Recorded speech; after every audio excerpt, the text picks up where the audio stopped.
Hello everyone. आज जो हम चैप्टर लेके आए हैं वो है माता का आंचल।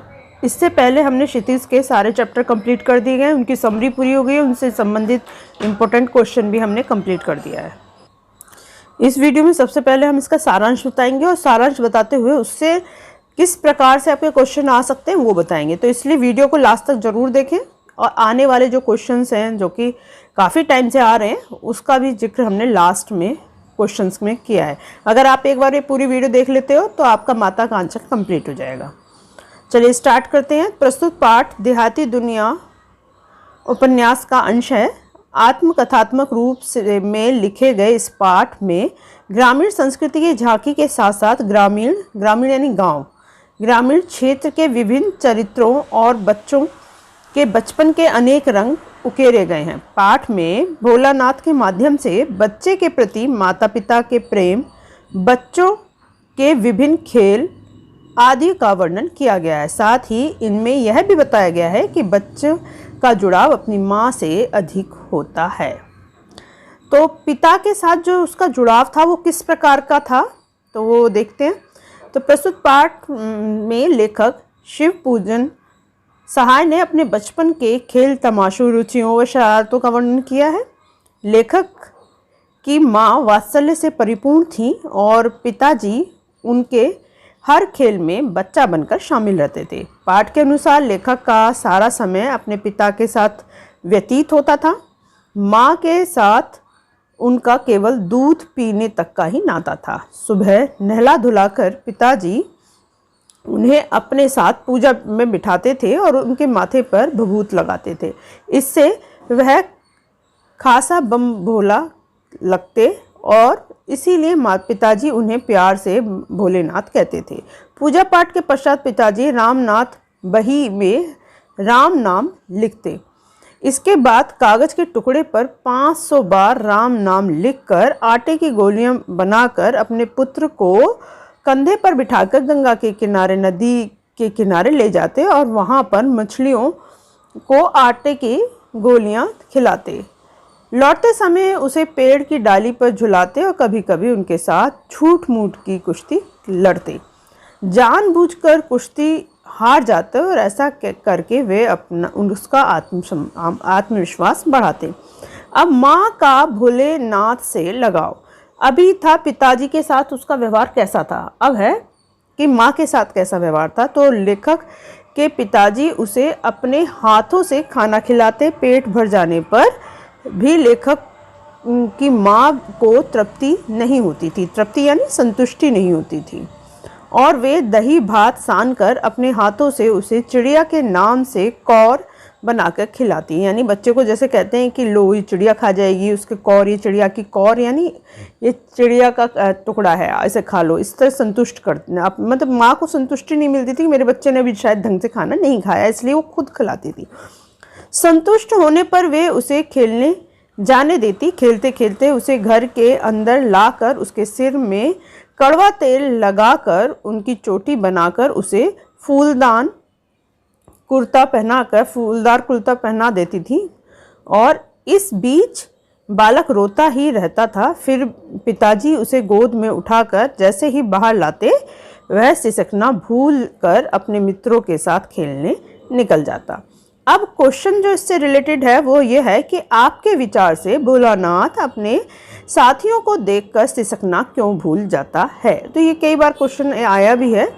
तो पल में हंसना और पल में रोना बच्चों का स्वभाव होता है। इसी प्रकार हर बच्चा अपने हम उम्र दोस्तों के साथ ही खेलना चाहता है। भोलेनाथ भी अपनी उम्र के बच्चों के साथ खेलने में अधिक रुचि लेता है।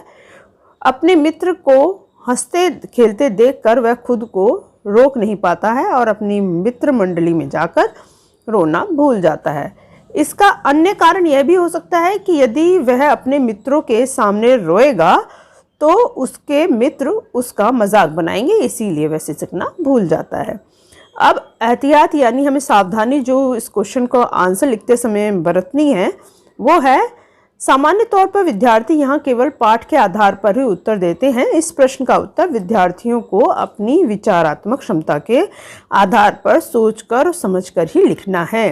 देखिए आपके जो सप्लीमेंट्री बुक है वो, उसमें जितने भी क्वेश्चन हैं लगभग आपके विचार पूछे जाते हैं।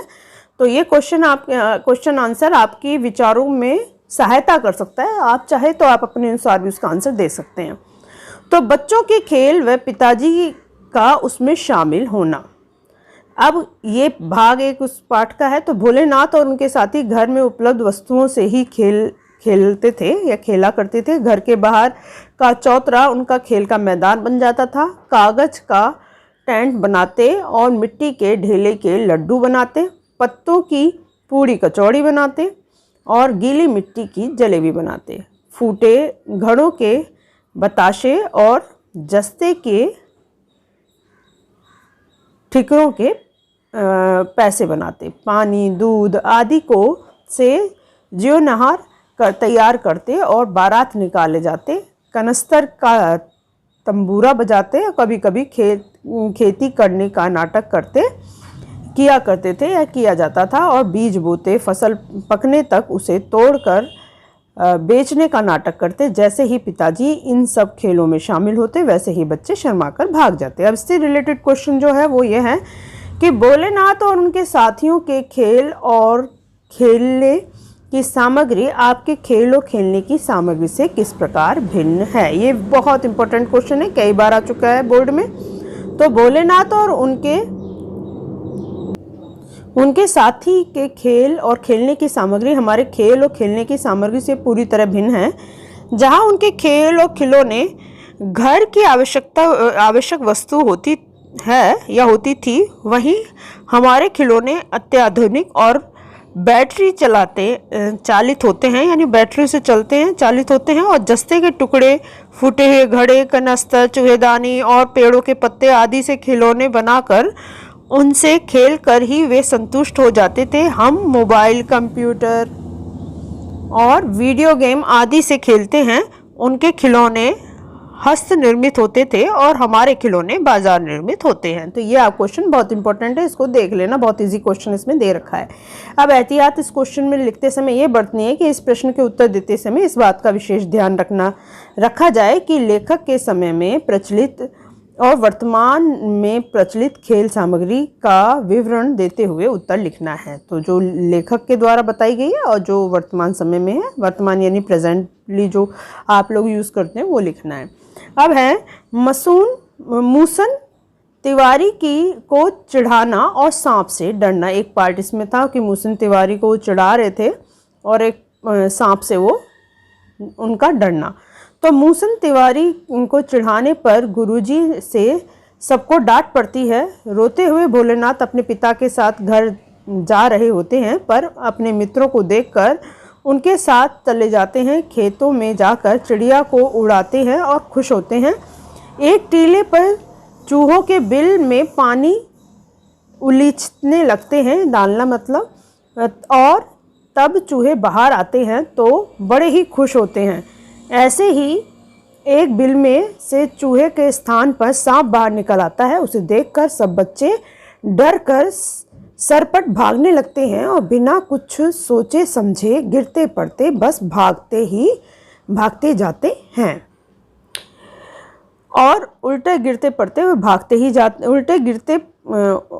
उल्टा होकर गिरता है। फिर किसी का सिर फूटता है तो किसी के दांत, सारे देह लहूलुहान हो जाती है और कभी कभी किसी के तलवों में से तो खून निकलने लगता है, पर भागने की गति में कमी नहीं आती है। भोलेनाथ बदहसाब मतलब कुछ बिना सोचे समय ऐसे ही भागते रहते हैं। सब भागता हुआ घर में घुसता है और पिताजी की तरफ कोई ध्यान नहीं देता, सीधे माँ की गोदी में जाकर आंचल में छिप जाता है। बहुत पूछने पर भी मुंह से बोल नहीं निकलते। माँ घबरा जाती है और उसे अपने आंचल में छिपा लेती है। पिताजी के हाथ बढ़ाने पर भी वह माँ के आंचल को नहीं छोड़ता है। अब इसी से रिलेटेड जो क्वेश्चन आता है वो है, प्रस्तुत पाठ के आधार पर यह कहा जा सकता है कि बच्चे का अपने पिता से अधिक जुड़ा होता है, फिर भी वह पिता के पास न जाकर माँ की शरण लेता है। अब आपकी समझ से इसकी क्या वजह हो सकती है? तो बहुत इंपॉर्टेंट क्वेश्चन है, कई बार अभी भी आ रहा है। तो इसको ध्यान से करना है। तो बच्चे का अपनी माँ से ममता का रिश्ता होता है और पिताजी से लगाव का। लेखक अपने माँ के ये पिता के संपर्क में अधिक रहता था, इसीलिए उसका पिता से अधिक लगाव था। उसकी माँ भी उसे बेहद प्रेम करती थी। इस बात का पता इससे चलता है कि वह उसे जबरदस्ती खाना खिलाती थी और उनके बालों में तेल लगाकर उसे कपड़े पहनाती थी। विपदा के समय भोलेनाथ अपने पिता के पास न जाकर अपनी माँ के पास जाता है, क्योंकि उस समय उसे जिस स्नेह और ममता की आवश्यकता थी उसकी प्राप्ति माँ के आंचल से ही हो सकती थी। इसीलिए उस समय उनके माँ के आंचल की शरण ही ली। उसने माँ के आंचल की शरण ली और उसे आंचल की छवि से अधिक सुरक्षित कोई अन्य स्थान नजर नहीं आया। अब नेक्स्ट आप ये है कि संदेश क्या दे रहा है हमारा पाठ। ये भी कभी कभी पूछ लेते हैं, माता का आंचल संदेश क्या दे रहा है। तो पाठ का मूल संदेश यह बताता है कि छोटा बच्चा चाहे किसी के भी संपर्क में रहे, पर विपत्ति के समय उसे अपनी माँ की गोद ही सुरक्षित लगती है। दूसरा कि एक पिता अपने बच्चे को पूर्ण आत्मविश्वास बनाता है। पाठ में हमने देखा कि किस प्रकार भोलेनाथ के पिता कुश्ती में उससे जानबूझकर हार जाते और ऐसा करके वह उसमें आत्मविश्वास और उत्साह बढ़ाए जाते हैं। पाठ का संदेश यह भी है कि बच्चे को अकारण किसी को सताना नहीं चाहिए और जीवों पर दया करनी चाहिए। तो इस प्रकार से 3 संदेश हैं, आप इसको नोट कर लेना। अब हमारे जो बोर्ड की परीक्षाओं में किस तरह से क्वेश्चन पूछे जाते हैं, ये क्वेश्चन इस प्रकार से हैं और आपके क्वेश्चन इसी तरह से आएंगे। बच्चे और माता पिता के प्रति अपने प्रेम को कैसे अभिव्यक्त करते हैं। अपने जीवन से संबंधित कोई घटना लिखिए जिसमें आपने अपने माता पिता के प्रति प्रेम को अभिव्यक्त किया हो। बच्चे माता पिता के प्रति अपने प्रेम को विभिन्न प्रकार से व्यक्त करते हैं। माता पिता से जिद करना, प्रेम पूर्ण उनकी गोदी में बैठकर उनके हाथ से खाना खाने के लिए जिद करना, पैदल चलते हुए उनकी गोदी में आने की जिद करना और उन्हें अपने साथ खेलने के लिए कहना आदि ऐसी प्रक्रियाएं हैं जिसके द्वारा बच्चे माता पिता के प्रति अपने प्रेम को प्रकट करते हैं। पिछले माह मेरे माता पिता किसी कारणवश या किसी आवश्यक कार्य से बाहर गए थे। उन्हें शाम को घर आना था। उनकी अनुपस्थिति में मैंने शाम के खाने की पूरी तैयारी की। मैं जानती थी कि मेरे माता पिता काफ़ी थके हुए होंगे, इसीलिए उनके आने से पहले ही मैंने अपने माता पिता के लिए खाना तैयार कर दिया। जब वे घर आए तो उन्होंने ये सब देखा तो उनके आश्चर्य का ठिकाना न रहा और उनकी आंखों से खुशी के आंसू छलकने लगे। आप चाहें तो आप अपने अनुसार भी इसका आंसर दे सकते हैं। तो ध्यान रखना, जो आपका सप्लीमेंट्री बुक से क्वेश्चन आंसर आते हैं वो आपकी सूझ भी आधारित करते हैं। तो माता पिता के अनुसार जो भी आपके विचार होंगे आप उसे लिख सकते हो। तो दूसरा क्वेश्चन है, माता का आंचल पाठ में बच्चों की जो दुनिया रची गई है वह आपके बचपन की दुनिया में से किस तरह भिन्न है। तो इस पाठ में बच्चों की जो दुनिया रची गई है वह हमारे बचपन की दुनिया से सर्वथा भिन्न है। जहाँ पहले बच्चों का बचपन सहज और सरल होता था, वहीं आज का बचपन कृत्रिमता से युक्त हुआ है। पहले के बच्चों में पढ़ाई के लिए किसी प्रकार का दबाव नहीं था। वे दिन भर मस्त होकर खेलकूद करते रहते थे और घर की आवश्यक वस्तु उनके खिलौने बन जाते थे। उन्हीं से उनका मन बहल जाता था और शाम को खेतों में जाकर उछल कूद करते थे। हमारा बचपन इससे सर्वथा भिन्न है। शहरी माहौल में रहते हुए हम पूरी तरह से शहरी हो गए हैं। प्राकृतिक वातावरण से हम कोसों दूर हैं। आज हमारे खिलौने मोबाइल, टीवी, कंप्यूटर आदि हैं और घर पर ही इन सबसे खेलते हुए हमारा बचपन बीत जा रहा है। आज का बचपन कहीं ठहर सा गया है। नेक्स्ट क्वेश्चन है, माता का आंचल पाठ में लेखक के बचपन की किसी तस्वीर कैसी तस्वीर उभरती है। तो पाठ में लेखक के बचपन की अत्यंत ही मनोहारी मतलब मन को अच्छे लगने वाली झांकी प्रस्तुत की गई है। लेखक ने बताया है कि वे अपनी माता पिता की आंखों के तारे थे। उनके पिता अपना अधिकांश समय उनके साथ ही बिताया करते थे। पिताजी उनके साथ मित्रवत व्यवहार करते थे। उनको नहलाते धुलाने से लेकर खाना खिलाने तक का सारा कार्य पिताजी ही करते थे।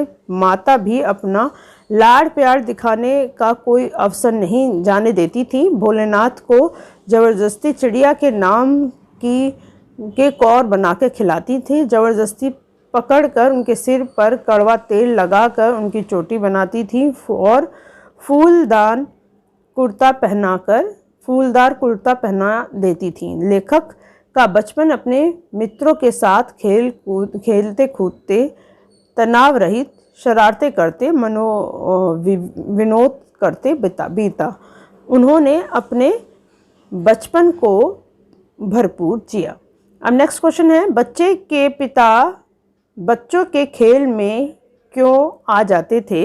उनके आने पर बच्चे खेल छोड़कर क्यों भाग खड़े होते थे? तो बच्चों के पिता बच्चे का अपने पिता से अधिक लगाव होता है। उनके पिता का अधिकांश समय उनके साथ ही बीतता था। वे उनके हर खेल को बड़ी ही रुचि और स्नेह से देखते थे। खेल जैसे ही समाप्त होने लगता था वैसे ही वे अचानक प्रकट हो जाते थे, खेल में शामिल हो जाते थे ताकि उनके बच्चों का मनोरंजन जारी रह सके और अपने बच्चों से अधिक लगाव होने के कारण वो ऐसा करते थे। उनके आने पर बच्चे खेल छोड़कर भाग खड़े होते थे क्योंकि वे उनके सामने सहज होकर नहीं खेल पाते थे। उनका अन्य कारण यह भी हो सकता है कि वे अपने मित्रों के साथ पूरी मस्ती से खेलना चाहते थे। किसी बड़े के आने पर वे खुद को असहज महसूस करने लगते थे।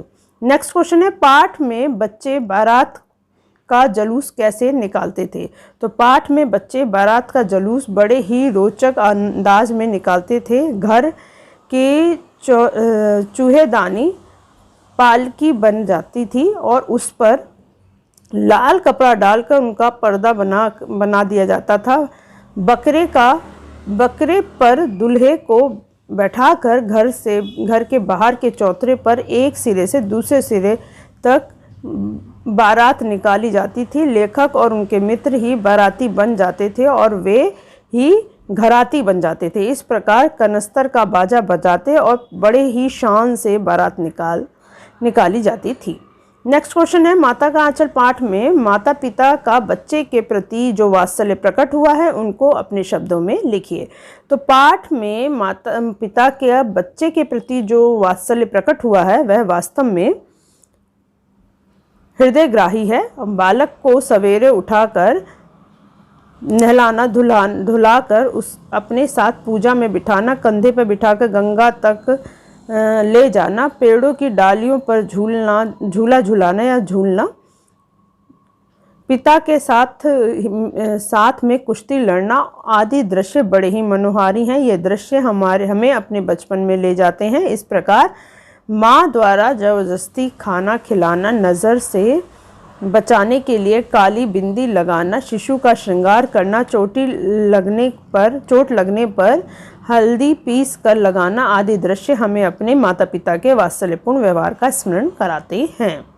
अब नेक्स्ट क्वेश्चन है, माता का आंचल पाठ में ग्रामीण परिवेश का चित्रण किया गया है। आप ग्रामीण जीवन और शहरी जीवन में क्या अंतर पाते हैं? तो ये आपको अंतर बताना है। और इसी से दूसरा क्वेश्चन है कि भोलेनाथ तथा उनके साथियों के खेल की सामग्री कैसी थी? वे कौन कौन से खेल खेला करते थे? पहले भी आ चुका है। तो भोलेनाथ और उनके साथियों के खेल की सामग्री प्राकृतिक व घर में प्रयोग होने वाले अनुपयुक्त वस्तुओं की थी। वे खेल, तमाशे व नाटक की सभी सामग्री बच्चों द्वारा स्वयं निर्मित करते थे। घर की अनुपयोगी वस्तुएं ही उनके खेल की सामग्री बन जाती थी, जिनसे किसी प्रकार की हानि होने की संभावना नहीं थी, जिन्हें खरीदने के लिए पैसे खर्च करने की जरूरत नहीं पड़ती थी। धूल मिट्टी से खेलने में पूर्ण आनंद की अनुभूति होती थी और न कोई रोक, न कोई डर, न किसी का निर्देश। वे मिट्टी के घरौंदे बनाते, खेती करते, दुकान लगाते और बाजार निकालते। इस प्रकार के खेल उनकी सामूहिक बुद्धि की उपज होती थी। नेक्स्ट क्वेश्चन है, भोलेनाथ और उनके साथी खेल में दावत की योजना किस तरह बनाते थे। तो अभी हमने देखा था कि दावत की योजना किस तरह से बनाते थे। तो भोलेनाथ और उनके साथी खेलते खेलते भोजन बनाने की योजना बना लेते थे। फिर वे सब भोजन बनाने की प्रक्रिया में जुड़ जाते। घड़े के मुंह का चूल्हा व दिए या दीपक की पात्र की कढ़ाई और पूजा की आचमनी की कलछी बनाते। वे पानी को घी और धूल को आटा, बालू को चीनी बनाकर भोजन बनाते और तथा सभी भोजन के लिए पंगत में बैठ जाते। जब वे सब भोजन खाने का उपक्रम करते तो बाबूजी भी आकर पंगत के अंत में बैठ जाते। उनको देखते ही बच्चे हंसते खिलखिलाते हुए भाग जाते। अब भोलेनाथ और उनके साथी फसल उगाने का खेल कैसे खेलते थे। तो खेलते खेलते भोलेनाथ और उनके साथी खेती करने और फसल उगाने की योजना बनाते। चौतरे के छोर पर घिरनी गाड़ कर बाल्टी को कुआं बना लेते और मूंछ की पतली रस्सी से चुक्कड़ बांधकर गरारी पर चढ़ाकर लटका दिया जाता था। दो लड़के बैलों की भांति मोट खींचते लगते और चौतरा, खेल, कंकड़, बीज बनता तथा और वे खेती करते। फसल तैयार होने में देर न लगती और वे जल्दी से फसल काट कर पैरों से रौंद कर ओसाई कर देते। ये सारी प्रक्रिया आपकी जो जब खेती करते हैं उसके बारे में बताई गई है। माता का आंचल पाठ के आधार बताइए कि माँ अपने बच्चों को किस प्रकार कन्हैया का रूप देती थी। तो भोलेनाथ जब खाना खाने के बाद अपने साथियों के साथ गली में खेल रहा होता था तभी उसकी माँ उसे ज़बरदस्ती पकड़ लेती और भोलेनाथ के लाख न नुकर करने पर भी चुल्लू भर कड़वा तेल उसके सिर में डालकर सराबोर कर देती। उसकी नाभि और ललाट पर काजल की बिंदी लगा देती। बालों में चोटी गूंद कर उसमें फूलदार लट्टू बांधती और रंगीन कुर्ता टोपी पहनाकर कन्हैया बना देती। पाठ में आए हुए उन प्रसंगों का वर्णन कीजिए जो आपके दिल को छू गए हों। पाठ का सबसे रोमांचक प्रसंग वह है जब एक सांप सब बच्चों के पीछे पड़ जाता है। तब वे बच्चे किस प्रकार गिरते पड़ते भागते हैं और माँ की गोद में छिपकर सहारा लेते हैं। यह प्रसंग पाठक के हृदय को भीतर तक हिला देता है। इस पाठ में गुदगुदाने वाले प्रसंग भी अनेक हैं। विशेष रूप से बच्चों के पिता का मैत्रीपूर्ण बच्चों के खेल में शामिल होना मन को छू लेता है। जैसे ही बच्चे भोज, शादी या खेती का खेल खेलते हैं तो बच्चे के पिता बच्चा बनकर उसमें शामिल हो जाते हैं और पिता का इस प्रकार बच्चा बनकर जाना बहुत सुखद अनुभव है जो सभी पाठकों को गुदगुदा देता है। भोलेनाथ के पिता की दिनचर्या का वर्णन करते हुए पाठ में निहित संदेश स्पष्ट कीजिए। या मूसल तिवारी द्वारा बाल मंडली की शिकायत के बाद पाठशाला में भोलेनाथ के साथ कैसा व्यवहार हुआ और उन्हें अपने पिताजी के द्वारा किस प्रकार घर लाया गया। तो मूसन तिवारी द्वारा बाल मंडली की शिकायत के बाद मास्टर जी ने पाठशाला से 4 लड़कों को भेजकर उन्हें पकड़ कर लाने को कहा। बाकी बच्चे तो भाग गए पर भोलेनाथ को पकड़ लिया गया और मास्टर जी के पास लाया गया। मास्टर जी ने उनकी खूब खबर ली और उसे घर नहीं जाने दिया। जब बाबूजी के पास यह खबर पहुंची तब वे दौड़े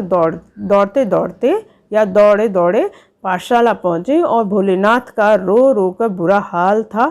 पिताजी को देखते ही वह उनकी गोद में चला गया और उसे पुचकार कर उन्होंने मास्टर जी से भोलेनाथ को छोड़ने की विनती की। मास्टर जी ने दोबारा ऐसी गलती न करने की हिदायत देकर उन्हें छोड़ दिया और फिर पिताजी के साथ वह अपने घर आ गए।